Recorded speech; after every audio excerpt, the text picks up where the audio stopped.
어느 목사님께서 설교를 준비하시다가 예전에 결혼 초기에 하나님께 드렸던 기도가 문득 생각이 났습니다. 결혼한 후에 얼마 되지 않아서 하나님께 드렸던 그 기도를 설교 준비하시다가 한 번 더 꺼내어서 다시 하나님께 기도를 드렸다 그러는데요. 그 목사님께서 드린 그 기도, 결혼 초기에 드렸던 기도를 제가 한번 읽어드리겠습니다. 제목은 항상 처음처럼, 항상 마지막처럼입니다. 하나님, 서투른 아마추어 같은 삶을 살아가게 하소서. 처음 보는 하늘이듯 하늘을 바라보게 하소서. 처음 만났던 그 감격으로 주님을 보게 하소서. 내가 처음 사랑했던 그 눈으로 내 아내를 보게 하소서. 처음 들어서는 예배당이듯 그 설레임으로 예배당 안에 앉게 하소서. 처음 구원의 메시지가 내 심장을 사로잡던 그 감격으로, 처음 설교를 듣던 그 심정으로 설교를 듣게 하소서. 오 주님, 마지막 단두대에 올라서는 사형수 같은 삶을 살게 하소서. 마지막 보는 하늘인 것처럼 하늘을 바라보게 하소서. 마지막 보는 아내인 것처럼 그 아내의 얼굴을 바라보게 하소서. 마지막 보는 예배당인 것처럼 예배당을 보게 하소서. 마지막 듣는 설교인 것처럼 설교를 듣게 하소서. 이런 기도를 목사님께서 결혼 초기에 올려드렸다고 합니다.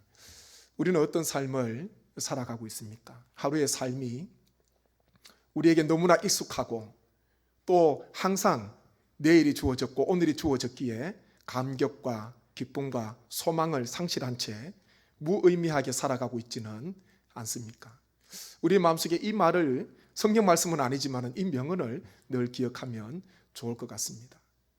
오늘 하루 내가 허비한 이 24시간 하루는 어제 누군가가 병실에서 그토록 소망하고 갈망했던 내일이다라는 그런 말이 있습니다. 참 좋은 말 아닙니까?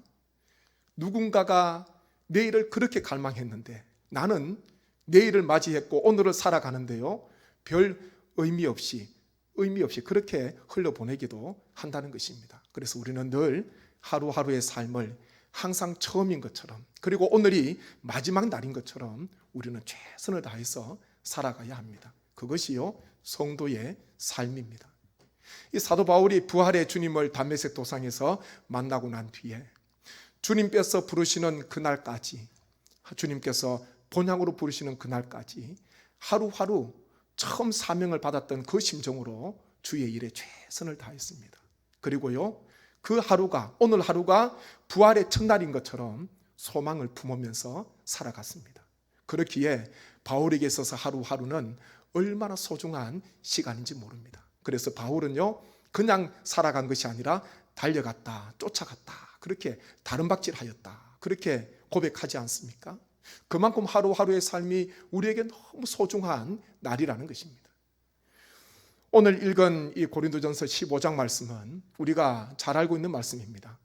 사도 바울이 고린도 교회 성도들에게 예수 그리스도의 부활에 대한 증언의 말씀, 그것이 바로 고린도전서 15장 말씀입니다.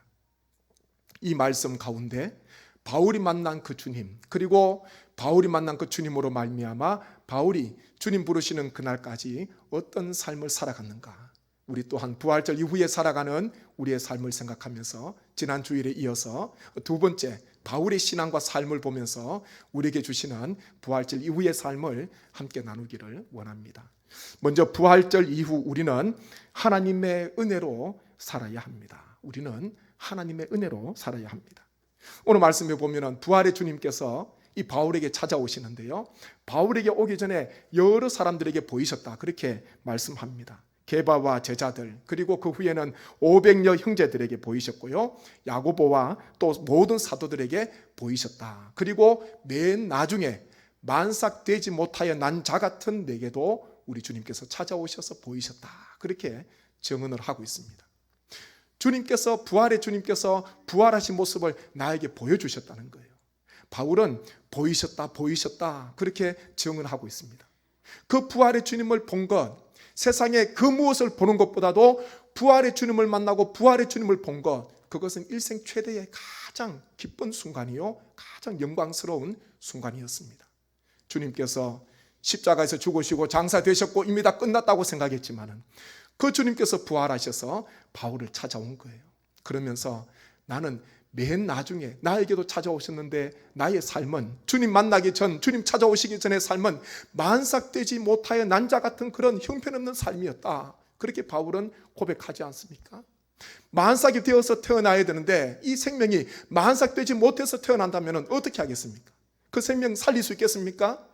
온전한 삶을 살아갈 수가 있겠습니까? 너무나 부족하고 형편없는 이 죄인인 삶이었는데요, 주님께서는 부족하고 연약한 자기에게도 부활의 주님께서 오셔서 보여주셨음을 바울은 우리에게 증언해 주고 있는 것입니다. 고린도전서 15장 9절 말씀 저희가 한번 함께 읽도록 하겠습니다. 나는 사도 중에 가장 작은 자라. 나는 하나님의 교회를 박해하였으므로 사도라 칭함받기를 감당하지 못할 자니라. 아멘. 바울은요, 하나님께서 생명을 건져주시고 하나님께서 율법 가운데 매여 있었는데 하나님께서 구원해 주시고 그리고 하나님께서 거룩한 사도의 직분을 주시고 사명을 주신 것 감당할 수 없다는 거예요. 하나님께서 불러주신 그 은혜 감당할 수 없다, 그렇게 고백을 하고 있습니다. 나는 사도 중에 가장 작은 자라. 나는 하나님의 교회를 박해하였으므로 사도라 칭함받기를 감당하지 못할 자니라, 그렇게 고백합니다. 바울은 언제나 이 주님의 이 부르심, 이 자기에게 임한 하나님의 은혜를 늘 기억했습니다. 그렇기에 그렇게 수고했지만은 바울은 늘 감사했어요. 만삭되지 못하여 죄인 중에 괴수와 같은 죽었던 자기를 살려주시고 하나님의 자녀로 불러주신 것도 감사한데 하나님께서 거룩한 사도의 사명을 주시고 복음의 귀한 전도자의 사명을 주셔서 유대인들과 임금민들과 많은 이방인들에게 복음의 빛으로 복음의 사도로 하나님께서 보내주시고 자기를 쓰시고 사용하신 것, 바울은 그 은혜를 생각하니까 너무 감사한 거예요.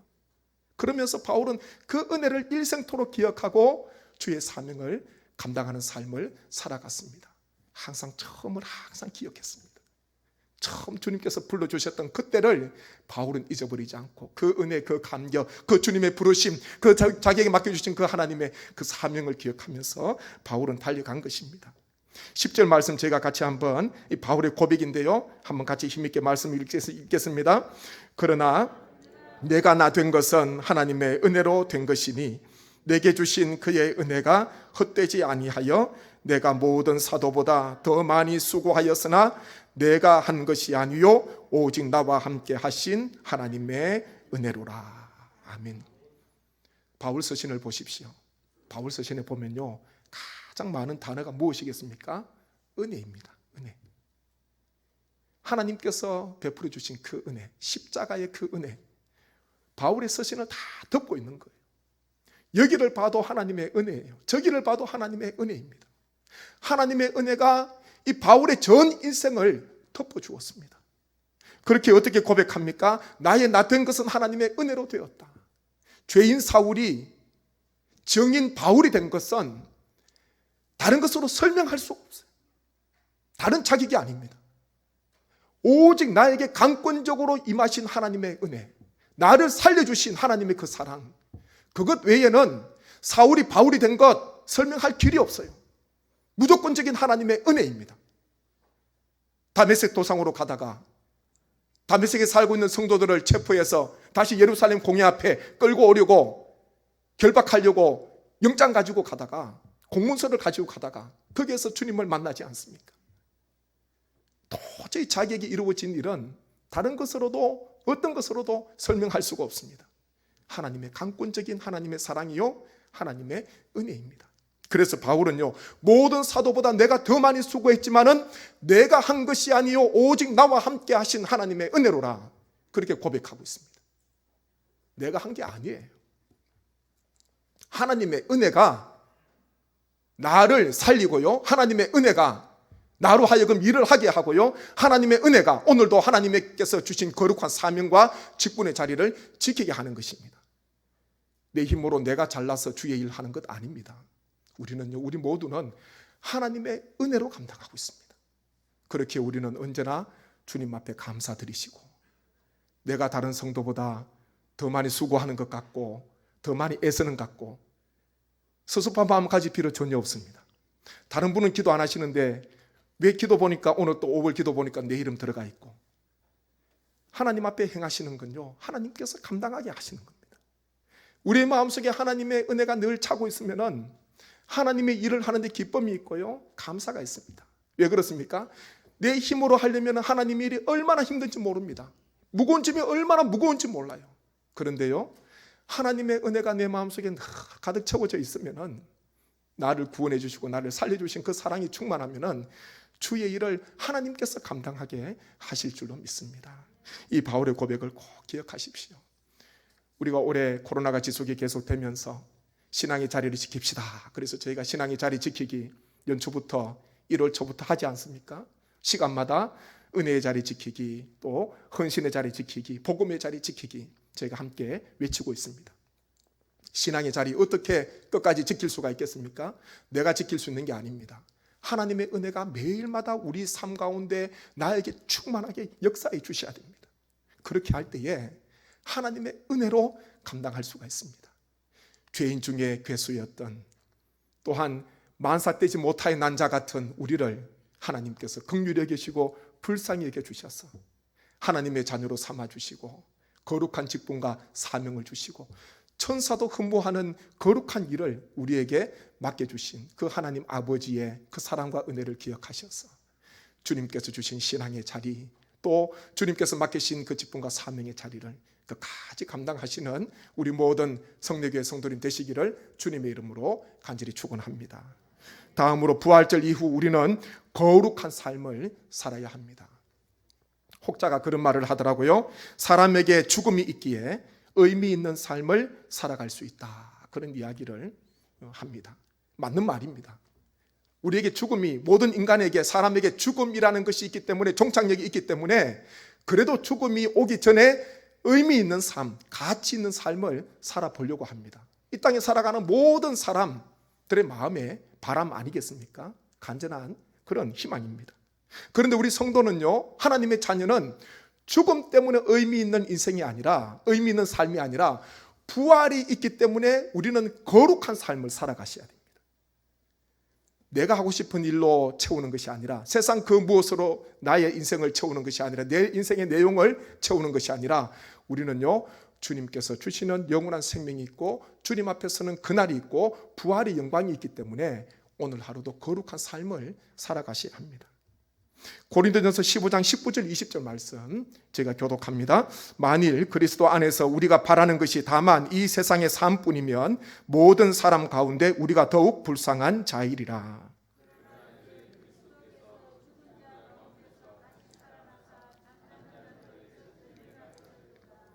아멘.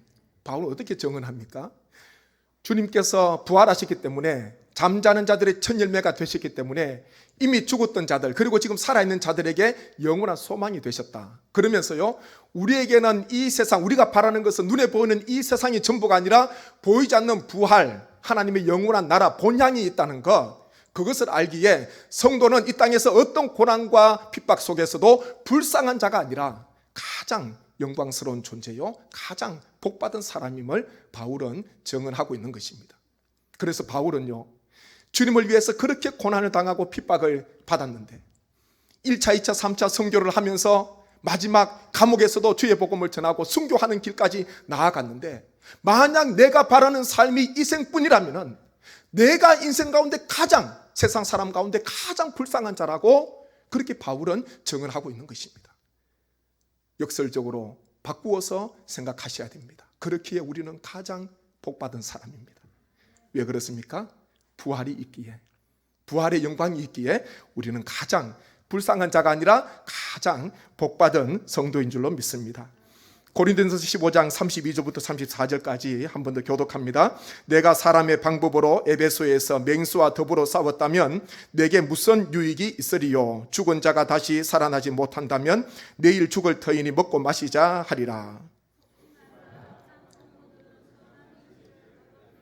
함께 읽습니다. 깨어 의를 행하고 죄를 짓지 말라.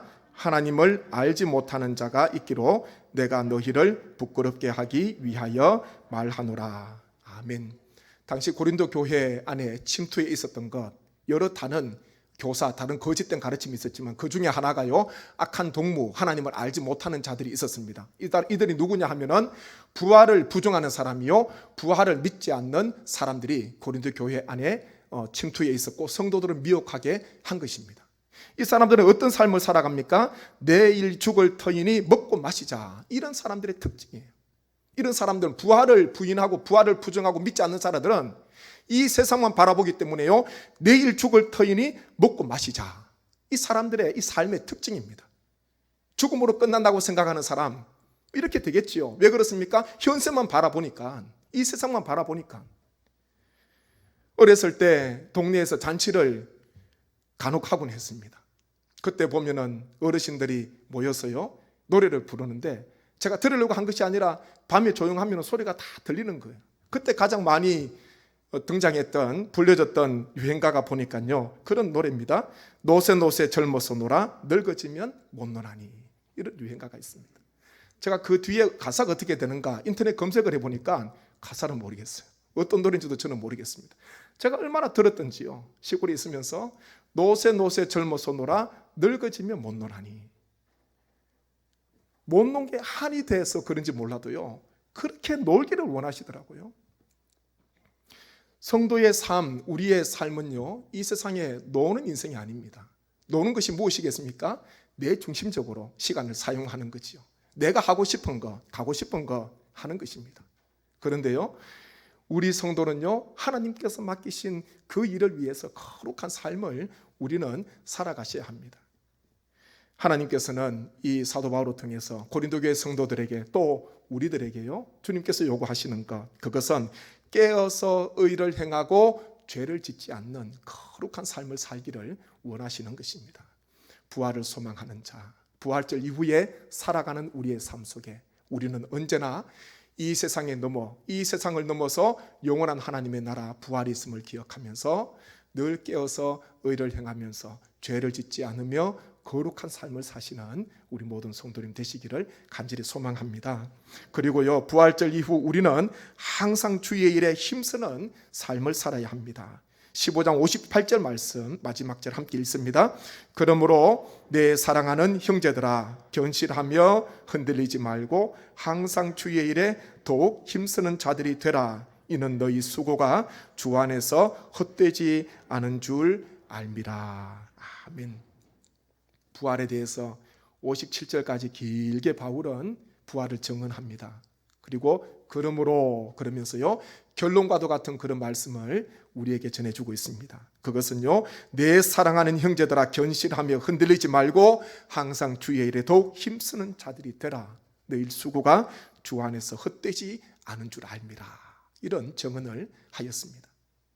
부활이 있기 때문에 주 안에서 하는 수고는 결코 헛되지 않습니다. 왜 그렇습니까? 이후에 의로우신 재판장께서 의롭게 재판해 주실 것이기 때문에, 주님 앞에 섰을 때요, 의의 면류관, 생명의 면류관을 주님께서 허락해 주시기 때문에, 주님께서 상급을 주시기 때문에 주 안에서 하는 일들은 아무리 작은 것이라도 결코 헛되지 않습니다. 그렇기에 바울은 부활 신앙 가지고 부활 소망 의지하고요, 흔들리지 않는 견고한 굳건한 그런 삶을 살기를 원합니다. 그러면서 항상 주의 일에 더욱 힘쓰는 그런 삶을 살아라. 고린도 교회 성도들에게, 우리에게 권면해 주고 있습니다. 바울은 말로서만 끝난 게 아닙니다. 바울은 서신서를 편지를 적어서 보낸 것으로 끝난 게 아니에요. 말과 글로 끝난 것이 아니라 사도 바울은 자신이 직접 그런 삶을 살았습니다. 하나님 말씀을 전하면서 그런 삶을 살기 위해서 바울은 끝까지 몸부림치지 않습니까? 제가 한번 말씀을 읽도록 하겠습니다. 디모데후서 4장 6절부터 8절까지 교독합니다. 전제와 같이 내가 벌써 부어지고 나의 떠날 시각이 가까웠도다.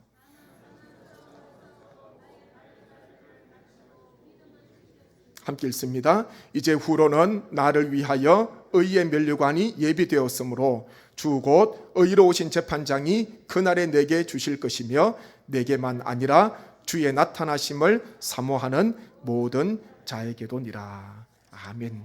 바울은 어떻게 고백합니까? 전제와 같이 내가 벌써 부어지고 그렇게 말씀합니다. 이 디모데후서는 바울의 서신서들 가운데 가장 최후에, 그러니까 순교 직전에 쓰여진 가장 늦은 서신서입니다. 그렇기에 전제라는 표현을 하고요, 내가 떠날 시각이 가까웠다, 바울은 알고 있었습니다. 육신을 벗을 날이 가까이 왔음을, 이 땅의 사명을 내려놓아야 할 때가 가까이 왔음을 바울은 비로소 깨닫게 되었습니다. 전제가 무엇입니까? 전제는 구약의 제사 가운데, 희생 제사 가운데 가장 마지막 단계입니다. 그 제물과 제단에 포도주를 붓는 것, 그것이 바로 전제 혹은 관제라 부르고 있습니다. 바울은 하나님의 제단에 자신의 모든 인생, 자신의 모든 삶을 제물로 불태워 올려드렸습니다. 그러면서 마지막 피 한 방울까지도 전제처럼, 포도주처럼 이 주의 제단에 부어지기를 바울은 간절한 마음으로 소망한 것입니다. 그렇기에요, 바울은 전제와 같이 그런 때가 왔고 주의 부르심을 받을 그런 가까운 때가 왔음에도 불구하고 바울은요, 마음속에 어떤 소망이 있습니까? 마음 가운데 의로우신 재판장께서 의의 면류관을 내게 주실 것이고 예비해 놓으셨음을 바울은 바라보게 됩니다. 왜 그렇습니까? 나의 달려갈 길을 다 달려갔고요, 믿음을 지켰고 그동안 선한 싸움을 싸웠기 때문에 바울은 이 가운데 이런 고백을 하게 된 것입니다. 우리의 인생 마지막 자락에서도 우리가 어떤 고백을 하기를 원하십니까?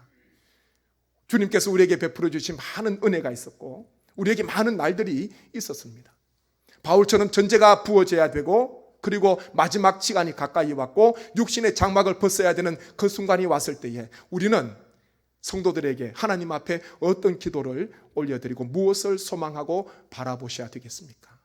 주 안에서 헛되지 않음을 기억하시고 항상 주의 일에, 주의 일, 나의 일이 아니라, 세상 일이 아니라 주의 일에 더욱 힘쓰는 그런 삶을 사시는 우리 모든 성도님 되시기를 간절히 소망합니다. 주님께서는 반드시 주의 일을 감당한, 하루하루의 삶 속에 주의 사명을 감당한 주의 백성들, 성도들에게 주님께서는 의의 면류관, 생명의 면류관을 예비해 주셔서 주님의 영광으로 우리의 귀한 영생의 삶으로 인도해 주실 줄 믿습니다. 부활절 이후에 우리 성도님의 귀한 삶 속에 오늘 이 사도 바울의 삶과 고백을, 신앙을 꼭 기억하셔서 우리 모두 하나님의 은혜로 주님 부르시는 그날까지 사시기를 간절히 원합니다. 그리고요, 세상만 바라보는 것이 아니라 오직 거룩한 삶, 죄를 멀리하고 의를 행하는 그런 삶을 사셔야 되고요, 무엇보다도 하나님께서 기뻐하시는 주의 일에 항상 힘을 쓰는 우리 모든 성도님 되셔서 이후에 부활의 영광 중에 다 들림 받으시고 주님의 부르심을 받는 우리 모든 성도님 되시기를 주님의 이름으로 간절히 축원합니다.